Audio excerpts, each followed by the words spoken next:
परम मंगल समुपस्थित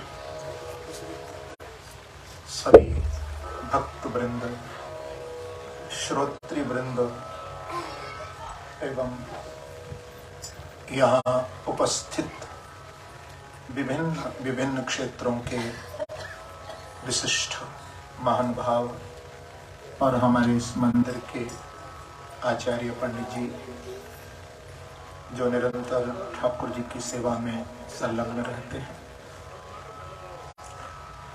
बंधुओं, जब मैं कल LSC श्रीमद् भागवत के 10वें स्कंद का विश्राम करके, जहां सैकड़ों लोग कथा में उपस्थित थे, एक जगह संपूर्ण भागवत पर प्रवचन हुआ और कल जो कथा पूर्ण हुई वो मैं 10वें स्कंद पर बोला। यहां भी मैं आपको 10वां स्कंद सुनाऊंगा, लेकिन वहां थोड़ा विस्तार से चर्चा हुई।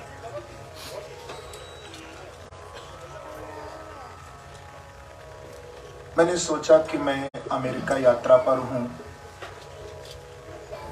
तो अपनी भागवत यात्रा से ऋणों को कट नहीं कर सकता।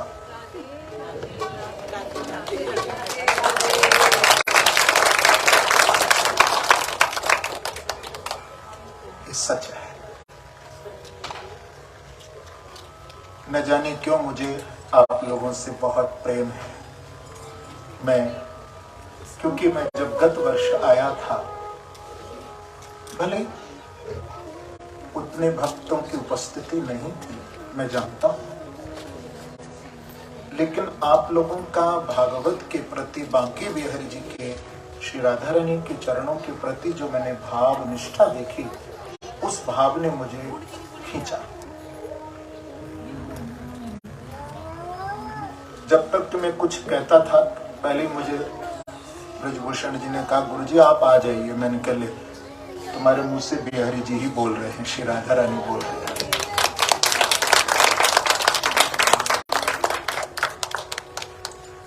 बंधो, जीवन में 3 बातें सदा माने हमेशा करनी चाहिए। 3 बातें। सदा का उल्टा आप करेंगे तो क्या बनता है? भक्त भगवान को जब प्रणाम करता है तो कहता है, दासोहम तव केशव। हे केशव, हे कृष्ण, हे बांके बिहारी, मैं आपका दास हूं, सेवक। सबसे पहले शास्त्र कहता है कि कीर्तनियो सदा हरि। पहला, भगवान नाम संकीर्तन यदि कहीं हो रहा हो और आपको मालूम हो, तो भगवान के नाम संकीर्तन को मनसा वाचा कर्मणा तीनों से भगवान का नाम संकीर्तन करें।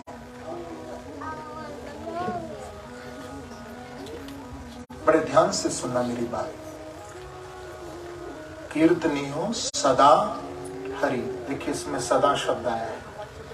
कीर्तनियो सदा हरि। दूसरा, केवलम हरि दर्शनम। सदा जब टाइम मिले, मन में आपके एक भूख उठना चाहिए, एक प्यास उठना चाहिए कि मैं दौड़ करके, यदि घर में भगवान का मंदिर हो या आसपास कहीं भगवान का देवालय हो, तो आप बस समय निकाल करके एक झलक उनकी लेने के लिए आ जाइए। केवलम हरि दर्शनम, केवलम हरि दर्शनम।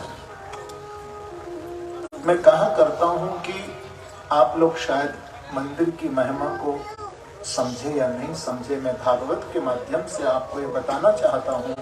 केवलम हरिदर्शनम का अर्थ एक यहाँ मैं करना चाहता हूं कि आप लोग इस समय इस पवित्र स्थान पर क्यों बैठे हैं। आप कहीं और भी तो हो सकते थे ना, यही क्यों है? इसका कारण क्या है? ये क्षण हम हरि दर्शन और भगवत कथा का सेवन कर रहे हैं, तो क्यों?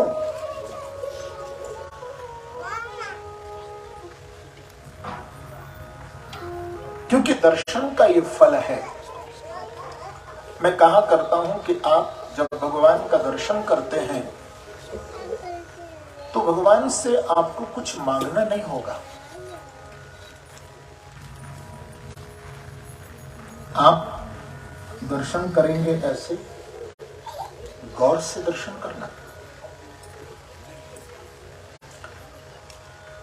क्योंकि केवलम हरिदर्शनम का अर्थ यही है। केवलम शब्द है, माने जब तुम मंदिर में जाओ भगवान का दर्शन करो तो उस समय भगवान के ही होना। केवलम आपके साथ कोई है वो ठीक है, लेकिन शास्त्र कहता है केवलम हरिदर्शनम। उस समय जब आप मंदिर में हैं तो आपकी आंखें ठाकुर जी को निहारना चाहिए।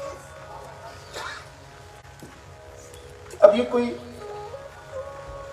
स्टैचू थोड़ी है, ये कोई शिला थोड़ी है, नहीं। ये केवल मूर्ति नहीं है। ये जब तक मूर्ति थी कि किसी शिल्पकार की दुकान पर होगी,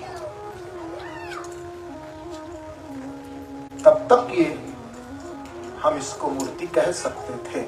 परंतु जब मंदिर के अंदर आपकी पूजा में आकर के जब ये मूर्ति विराजमान हो गई तो ये साक्षात आपके मध्य में कोई मूर्ति नहीं, साक्षात हरि दर्शन ही हो रहा है। हरि ही बैठे, केवलम हरि दर्शन। समझना है ये बात।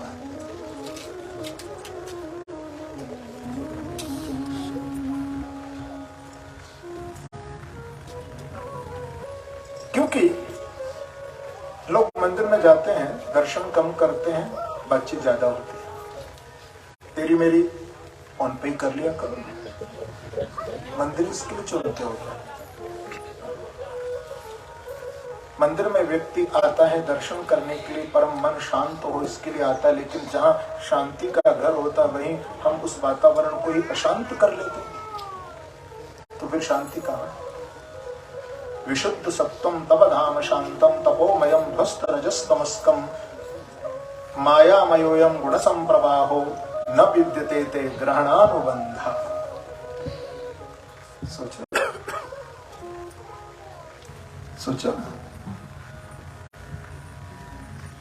चरणों में तो इनकी ही शांति है।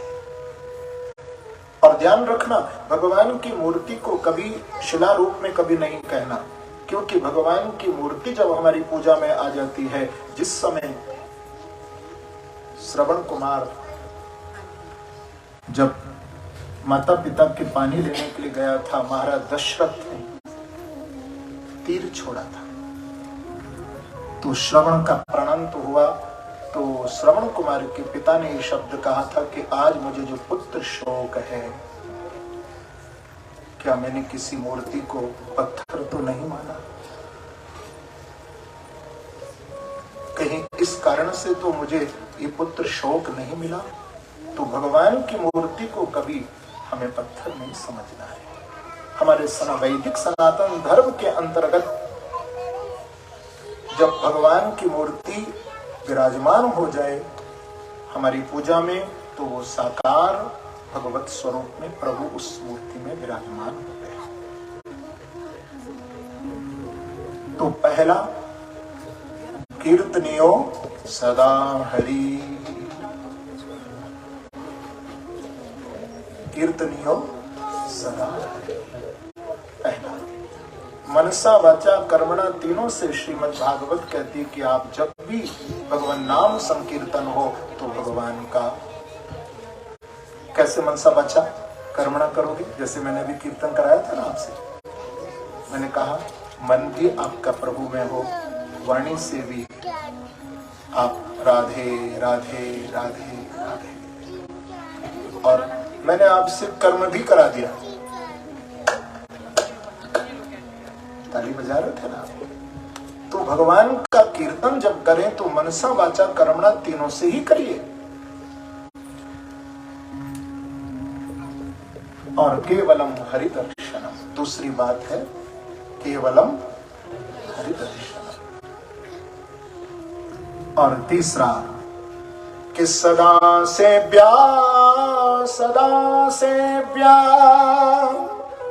श्रीमद् भागवती कथा यस्या श्रवण मात्रेण हरिश्चित्तम समाश्रये।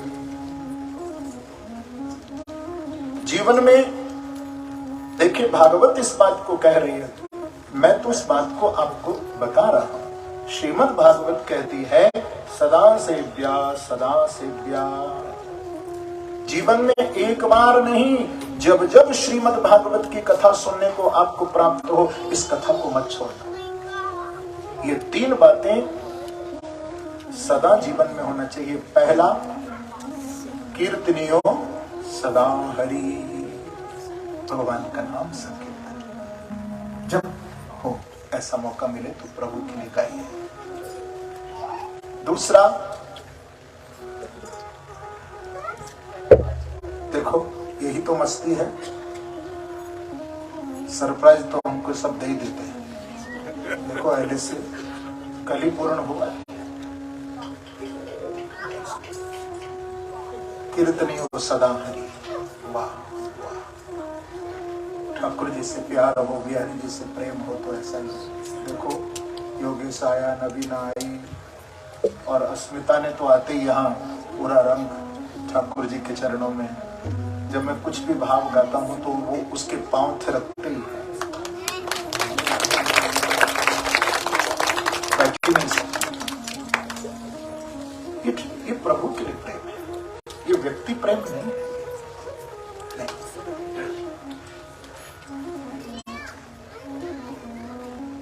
तो केवलम हरि दर्शनम और तीसरा श्रीमद् भागवत की कथा। तो मैं कहूंगा कि आप लोग बहुत बड़भागी हैं। भागवत का सत्संग, भागवत की कथा यदि आपको प्राप्त हो रही हो और पवित्र मासों में पवित्र आपको मिल रही है तो ऐसी कथा को तो आप लाभ लेंगे। तो ये तो आपको, मुझे तो अब 7 दिन कथा कहनी, चाहे एक बैठे चाहे 100 बैठे। ये तो है नहीं कि भाई श्रोता कम है तो हमारे सामने तो एक श्रोता भी बैठेगा तो हमारा तो मैं तो ऐसा ही बोलता हूँ कि चाहे 1,00,000 लोगों में बोल रहा हूँ, मुझे कोई फर्क नहीं है। क्योंकि मैं कथा व्यक्ति को नहीं सुनाता हूँ। मैं जब भागवत, ये मैं आपको बता दूं कि जब कथा में शुरू करता हूँ तो मैं अपने सामने अपनी राधा रानी और बाकी बिहारी जी को बिठाता हूँ कि आप सुनिए, कोई सुने या ना सुने। नाहम बसामि वैकुंठे योगिनाम हृदये न च मद्भक्ता यत्र गायन्ति तत्र तिष्ठामि नारद। भगवान कहते हैं कि हे नारद, न तो मैं योगियों के हृदय में रहता हूँ, न मैं वैकुंठ में और न अन्यत्र कहीं। यदि मुझे कहीं तुम पाओगे तो कहते हैं कि जहाँ मेरे भक्त आर्त भाव से मेरी कथा, मेरा कीर्तन, मेरा नाम जप हो रहा हो, बस वहीं बैठा हुआ मैं आपको मिलूंगा।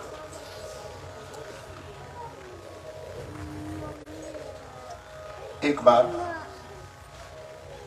देखिए सत्संग की कितनी बड़ी महिमा है। आप भागवत सुनने जा रहे हैं इसलिए मैं थोड़ा सा चर्चा करना चाहता हूं। एक पिता ने अपने पुत्र को कुछ शिक्षा देना सोचा, मैं इसको कुछ समझाऊं। उस पिता का अंत समय आ गया था, वृद्धावस्था थी। तो पिता ने कहा अपने बेटे को कि बेटा सामने वो क्या पड़ा है? तो बोले पिताजी कोयले हैं और वो चंदन की लकड़ी, उसके टुकड़े पड़े, जाओ लेके आओ। तो एक हाथ में कोयला और एक हाथ में चंदन। वो बच्चा, वो लड़का लेके आया पिता के पास। जब आया बोले पिताजी आज्ञा करिए क्या करो? बोले इसको अब रख के आ जा। वो रख करके आ गया। तो पिता को वो बेटा बोला कि पिताजी जब आपको लौटाना ही था उनको तो फिर आपने मंगाया क्यों? तो पिता ने कहा कि बेटा अब जरा अपने दोनों हाथों को देखना। तो एक जिसमें कोयला था वो हाथ काले थे और जिस हाथ में चंदन की लकड़ी थी बोले इससे जरा सूंघना, उसमें महक थी। तो पिता ने कहा कि बेटा यही मैं तुम्हें समझाना चाहता हूं। हम संग तो करते हैं लेकिन एक संग हमें हमारे जीवन को काला कर देता है, कोयले की तरह हमें अंधकार में ले जाता है। लेकिन एक वही संग जब हमारा सत्संग में बदल जाता है तो वही जीवन में महक ला देता है चंदन की तरह। बिन सत्संग विवेक न होई, राम कृपा बिनु सुलभ न